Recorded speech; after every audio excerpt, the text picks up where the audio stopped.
alimwambia, Simeoni, tweka mpaka kilindini, mkashushe nyavu zenu mvue samaki.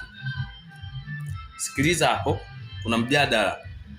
Simeoni ni mtaalamu wa uvuvi, ni mwenyeji kwenye masuala ya uvuvi, ni mzoefu na anaelewa kanuni. Sasa sikia kilichokuwa kinaendelea. Mstari wa 5. Simeoni akajibu akamwambia, Bwana mkubwa, tumefanya kazi ya kuchosha usiku kucha tusipate kitu, lakini kwa neno lako nitazishusha nyavu.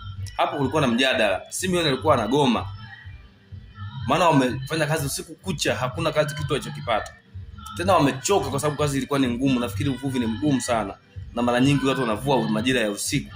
Anaendelea mstari wa 6. Basi walipofanya hivyo, walipokubali kushusha nyavu, walipata samaki wengi mno, nyavu zao zikaanza kukatika. Mstari wa 7 anasema, wakawapungia mikono washirika wao waliokuwa katika chombo cha pili waje kuwasaidia, wakaja wakavijaza vyombo vyote viwili hata vikataka kuzama. Washirika wenzao ni wale ambao walipaki nao vyombo viwili pamoja wakati Yesu anaanza kupanda. Kuna vyombo viwili alivikuta hapo mwanzo, ndio tunasema ndio hao walikuwa wanaitwa tena wakawasaidia au wakashirikiana. Mstari wa 8, Simeoni Petro alipoona hayo alianguka magotini pa Yesu akisema, ondoka kwangu, kwa kuwa mimi ni mtu mwenye dhambi, Bwana. Yesu alikuwa na dini na watu ambao wana dhambi.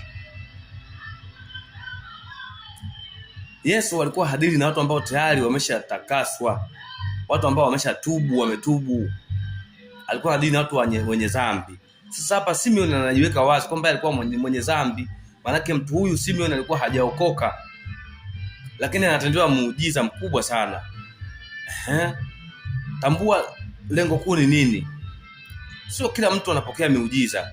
Miujiza iko special kwa ajili ya watu special ambao Mungu anawaandaa kwa ajili ya kutukuzwa kwake yeye Mungu.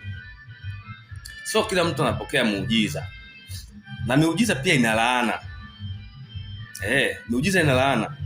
Ukifanywa muujiza wewe unayefanywa alafu usipotubu, kwa maana lengo la miujiza ni kumtukuza Mungu, kubadili mwenendo wako wewe mtu uliyefanywa muujiza, na watu wengine ambao wao bado hawajapata neema ya kuokoka wanakuzwa imani au wanajazwa imani, lakini lengo lililokuu la Mungu ni wale watu waokoke, watu wale wamfuate Kristo. Hilo ndio lengo kuu la Mungu. Sasa hapo utaona huyu Simeoni anajiweka wazi mbele za Bwana kwamba mimi ni mwenye dhambi, ondoka kwangu, ustahili